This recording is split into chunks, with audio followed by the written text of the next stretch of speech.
जय श्री कृष्ण, जय श्री कृष्ण, जय श्री कृष्ण। जय राधा रानी की जय, जय खाटू श्याम की जय, जय सिया रामचंद्र की जय, जय वैष्णो माता की जय।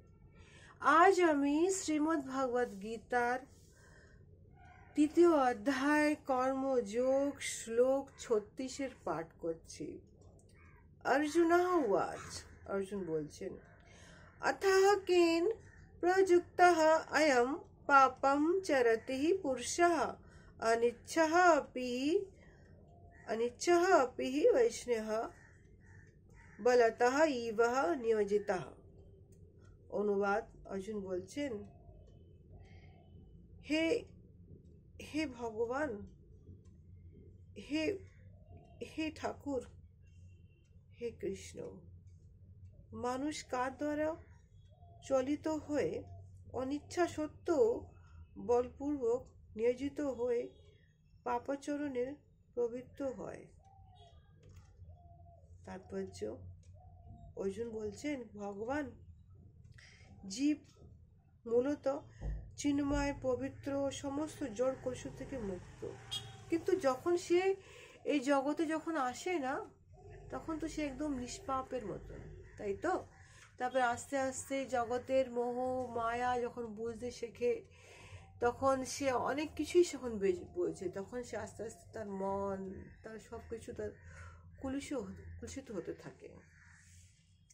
তখন বলছে কি এটাও ঠিক ন্যায়সঙ্গত কি সব কিছু সে তো চায় না। অনেক সময় দেখা যায় সে মিথ্যা কথা বলতে চায় না, কিন্তু সময় হিসাবে, পরিস্থিতি হিসাবে তাকে বলতে হয়, তাকে সেটা করতে হয়। আমাদের দেহের মধ্যে অবস্থান করে কে? পরমাত্মা। তাহলে সেই পাপ কর্মতে সে পরমাত্মা লিপ্ত আছে, তাই না কেশব? জয় শ্রীকৃষ্ণ, জয় শ্রীকৃষ্ণ, জয় শ্রীকৃষ্ণ। শ্লোক 37।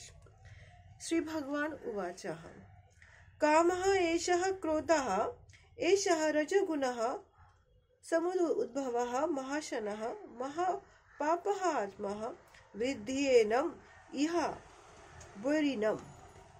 অনুবাদ, এখানে অর্জুনের সেই প্রশ্নের উত্তরে ঠাকুর বলছেন কি, হে অর্জুন, রজগুণ থেকে উৎপন্ন হওয়া কাম, মোহ, লালসা এবং এই যে উৎপন্ন হচ্ছে, মানুষকে এই পাপের থেকে প্রবৃত্ত করছে, মানে উদ্বৃত্ত করছে। এবং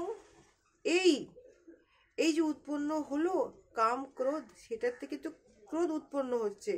কাম সর্বগ্রাসী, কামকেই জীবনের প্রথম শত্রু বলে জানবে, কেননা এটাই তো তোমাকে পাপের সেই রাস্তাতে নিয়ে চলে যায়।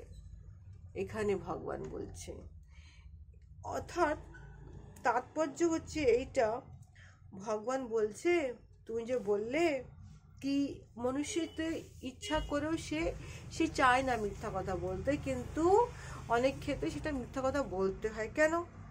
তারপরে সে ভগবান বলছে কাম, ক্রোধ, লোভ, মোহ, মায়া। যেমন এখানে একটা এক্সাম্পল দেওয়া আছে, যখন যুধিষ্ঠির যখন বলা হয়েছিল যুদ্ধক্ষেত্রে, বলো তো অশ্বত্থামা মরে গেছে, তখন সে জানে এটা পাপ, যেহেতু মরেনি। তখন ভগবান কি বললো? তখন সে বললো, না তুমি বলো কি বলবে, অশ্বত্থামা ইতি গেছে। তার মানে কি, মানে সে মিথ্যা বললো, সত্য বললো, তার মধ্যে ভগবানের সাই ছিল। হ্যাঁ, তার জন্য যুধিষ্ঠির পানিশমেন্টও পেয়েছিল, কিন্তু এখানে ভগবানের সেটা ইচ্ছা ছিল। তার মানে কি, এখানে বুঝাতে চেয়েছে এটাই কি, তুমি মোহ মায়া পাপ সবার থেকে তুমি আছো, কিন্তু তার মধ্যে থেকে যুধিষ্ঠিরের মতন তুমি উপরে উঠে দাঁড়াবে।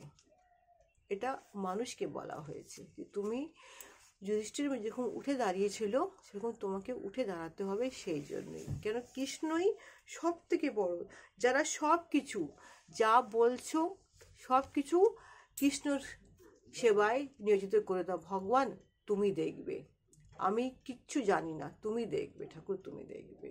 জয় শ্রীকৃষ্ণ, জয় শ্রীকৃষ্ণ, জয় শ্রীকৃষ্ণ।